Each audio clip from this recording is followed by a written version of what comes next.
কাউকে মালিকানা দেওয়া হচ্ছে না, কাউকে লিখে দেওয়া হচ্ছে না। নদীতে সমিতি করে মাছ চাষ করা সম্পূর্ণ আইনত অপরাধ।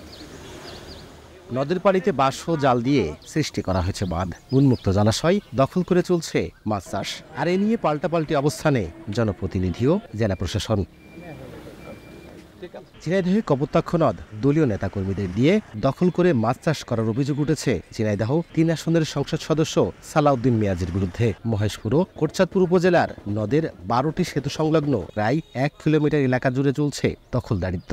আর স্থানীয় আওয়ামী লীগ ও যুবলীগ নেতাকর্মীদের দিয়ে সমিতি গঠন করে চলছে পুরো কার্যক্রম। এতে ক্ষুব্ধ এলাকাবাসী। সাইডে জমিগুলো এগুলো নাকি এরা অন্যান্য ঘাস পায়, এরা সেটা শাক পাতা লতা পাতা লাগাবে। জিজ্ঞাসা করিনি যে তাই তো আমরা নদীতে মাছ ছাড়বো, তা তুমি কি সদস্য ভিতরে আসবা? পাশে যাদের জমি আছে তাদেরকে নিয়ে একটা সমবায় সমিতি, তারা তো এই মাছ দেখা শোনা ধরা যা কিছু আছে সমস্ত কিছু তো জেলেরাই করবে। শুধু এই সমিতি লাভ না, কিন্তু এটা দেশেরও লাভ। অন্যায়কারীর বিরুদ্ধে সুনির্দিষ্ট আইন রয়েছে, সেই আইন অনুযায়ী ব্যবস্থা নেওয়া যায়।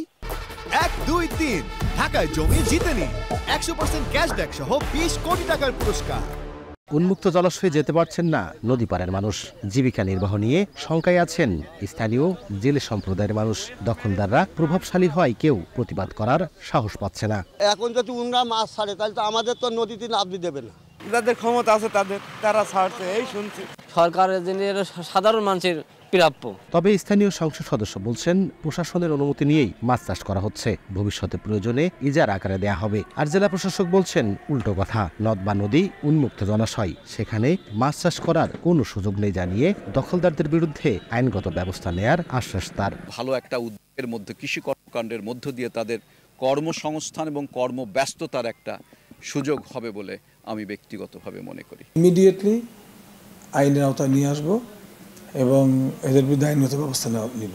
মহেশপুর উপজেলার ৮টি ও কোটচাঁদপুর উপজেলার ৪টি সেতু সংলগ্ন এলাকায় প্রায় ৮ কিলোমিটার এলাকা জুড়ে মাছ চাষ করা হচ্ছে। এর মধ্যে ৫টি স্থানে মাছ অবমুক্ত করা হয়েছে।